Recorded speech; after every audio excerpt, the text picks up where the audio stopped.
હવે આપણે આગળ ગણી એવો જ છે થોડો દાખલો, પણ થોડુંક અલગ હશે. થોડુંક અલગ શું હશે એ મેં સમજાવું, બરાબર છે. તો સૌથી પહેલાં તો કે 10 સેન્ટીમીટર બાજુ છે, પેલામાં અર્ધ રાઉન્ડ હતો. આમાં શું છે, બાજુ એટલે કે ચોરસ છે. પેલા દાખલામાં આવું અડધું સર્કલ હતું ને આમાં ચોરસ છે. ઓકે, સૌથી પહેલાં તો 10 સેન્ટીમીટર બાજુ છે, એનો મતલબ કે એક બાજુ 10 સેન્ટીમીટરની છે. તો સૌથી પહેલાં તો શું કરવાનું કે એનો એરિયા ગણી નાખવાનો.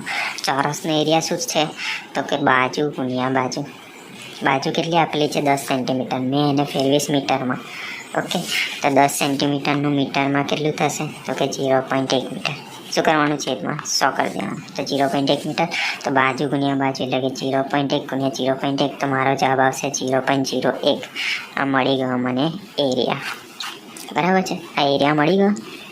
હવે મેં શું કરીશ, પહેલાં દાખલા જેવું જ કરવાનું છે પણ થોડું અલગ. હવે આની અંદર શું કીધું છે કે 0.5 ઓમેગા અવરોધ છે, મતલબ કે આર આપી દીધો. ઓકે, હવે પૂર્વ પશ્ચિમ એટલે કે આ બાજુની દિશામાં ઊભી મૂકવામાં આવે છે અને 0.10 ટી, આવું ટી લખેલું એનો મતલબ કે આપણે બી આપેલો છે એવું સમજી લેવાનું. ઓકે, અને પૂર્વ દિશા અને એક સમાન ચુંબકીય ક્ષેત્ર ઉત્તર પૂર્વ દિશામાં છે. આ ક્ષેત્ર 0.70 સેકન્ડમાં અચળ દરે ઘટાડીને શૂન્ય કરવામાં આવે છે. શું કરવામાં આવે છે, શૂન્ય, એટલે કે 0.70 સેકન્ડ એ ટાઈમ આપી દીધો છે. ઓકે, આપણે આની અંદર શું શોધવાનું છે, EMF અને વિદ્યુત પ્રવાહ. ઓકે, સૂત્રો પહેલાં જેવા જ છે પણ થોડુંક અલગ હશે. આની અંદર હવે વિચાર કરો, એન નથી આપ્યો. કેમ નથી આપ્યો કે પહેલાંમાં તો સર્કલ હતું ને એટલે એના ગૂંચડા જે થતા હતા એ આપણને એન આપેલા હતા, પણ ચોરસ છે એટલે એમાં એન આપણે લખવાનું નહીં. સૂત્રમાં પણ આપણે એન નહીં લખવાનું, બરાબર. પહેલાં તો પ્રારંભિક ફ્લક્સ અને અંતિમ ફ્લક્સ શોધીશું. હવે અહીંયા ઘડી યાદ રાખવાનું, પ્રારંભિક ફ્લક્સ એવું કીધું છે કે ઉત્તર પૂર્વ દિશામાં છે, મતલબ કે આ દિશામાં હશે. તો એને આપણે દિમાગમાં ફિટ કરી લેવાનું.